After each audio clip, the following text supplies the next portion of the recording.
parole à l'occasion de la présente cérémonie consacrée à l'inauguration jumelée de 2 hôtels d'impôt, celui de Makelekele, ici où nous nous trouvons, et celui de Filou, déjà fonctionnel, avec la participation active et bienvenue de la Banque postale du Congo.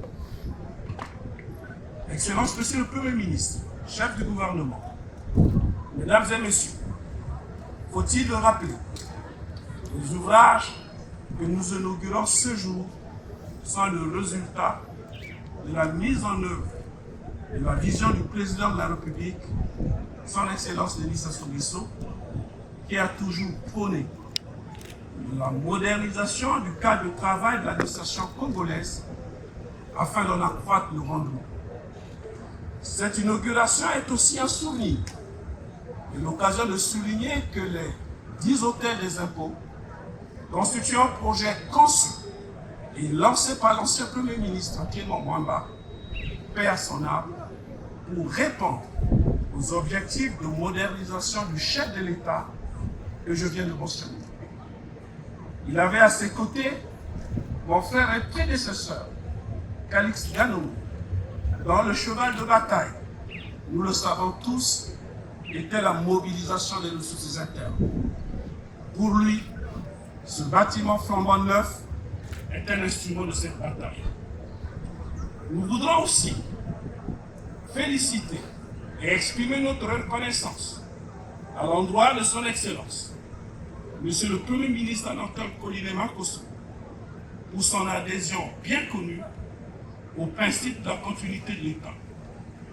Il a ainsi pris à son compte ce projet de 10 hôtels des impôts en se fixant comme objectif de les réaliser tous. Monsieur le Premier ministre, aujourd'hui, un pas supplémentaire est fait vers cet objectif. Enfin, au ministre délégué au budget, Ludovic Ngatsi, qui a travaillé inlassablement dans l'ombre, je dirais juste ceci. Au vu de cette réalisation, recevez aujourd'hui un peu de lumière. À tous les autres participations à l'édification de ces 2 ouvrages, architectes et contracteurs, je voudrais également adresser mes vifs et sincères remerciements.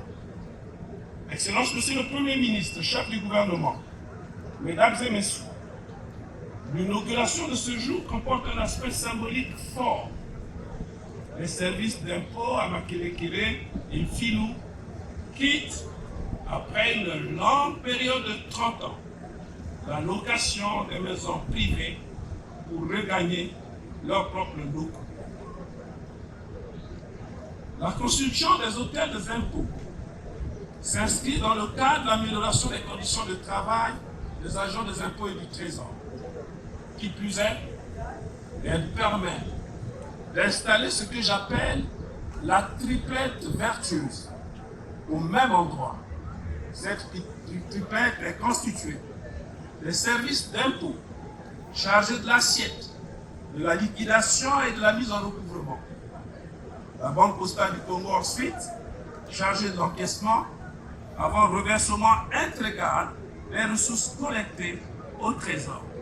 Et enfin, le Trésor public qui délivre les quittances et qui doit délivrer les quittances et qui est le destinataire ultime de ces ressources. En effet, le fait de regrouper en un seul endroit ces 3 acteurs permettra de limiter la fraude et la corruption afin d'accroître les recettes fiscales tout en garantissant la transparence et la traçabilité des opérations. Par ailleurs, ces nouveaux bâtiments sont fort appropriés pour une digitalisation accrue, autrement dit une informatisation accrue.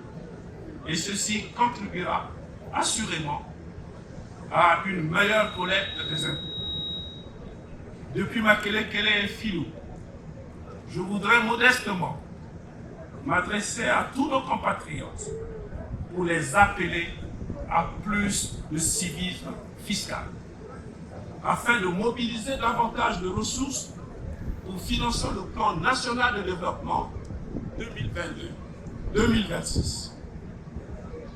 Les réformes mises en œuvre par le département ministériel dont j'ai la charge ne se limitent pas à la modernisation du cadre de travail, du reste très importante, comme nous venons de le voir. Nous avons en effet ouvert d'autres chantiers de réforme, parmi lesquels je citerai quelques-uns. La mise à jour et la rationalisation des applicatifs que sont e-tax, SIGFID et NU. S'agissant du numéro identifiant unique, composante de base pour la construction de tout fichier des contribuables actuels et potentiels, il a été convenu avec les autres ministères et particulièrement celui de l'économie numérique d'universaliser le NIU avec l'appui des partenaires extérieurs, notamment l'Union européenne et la Banque mondiale. Un autre axe est naturellement celui de l'accélération de la digitalisation pour permettre aux contribuables de déclarer et payer leurs impôts en ligne comme cela se fait dans des pays parfois voisins du nôtre. La réalisation du recensement des contribuables, les contrats de prestation de services irrelatifs ayant été déjà signés. L'interdiction désormais des compensations fiscales, notamment avec les forestiers, avec lesquels j'ai signé les conventions de reconnaissance des dettes de l'État. Et l'État a même commencé à rembourser ces nouvelles dettes. La durée moyenne de remboursement de ces nouvelles dettes vis-à-vis des forestiers est d'1 an maximum. Après ce remboursement, ils nous devront nos impôts et ils devront les payer comme tout autre contribuable. La signature dans le cadre de ces nouvelles conventions, la signature avec le dernier forestier, Likwala Timber, est programmée pas plus loin que la semaine prochaine. Ainsi, l'État congolais aura payé les opérations fort importantes de table-banc, de la construction de l'école de Mouyanzi, ainsi de suite. Terminé donc avec les dettes vis-à-vis des forestiers. Et ces derniers devront, une fois de plus, payer leurs impôts, comme tout contribuable, et plus jamais de compensation fiscale. Toutes ces actions que je viens de citer visent à protéger la ressource publique afin de garantir une exécution fluide du budget de l'État.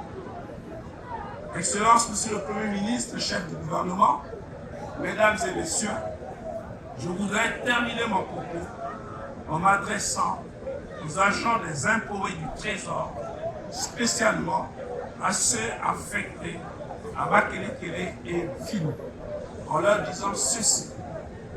Le bâtiment que nous inaugurons aujourd'hui doit être entretenu pour maintenir leur éclat sur le long terme.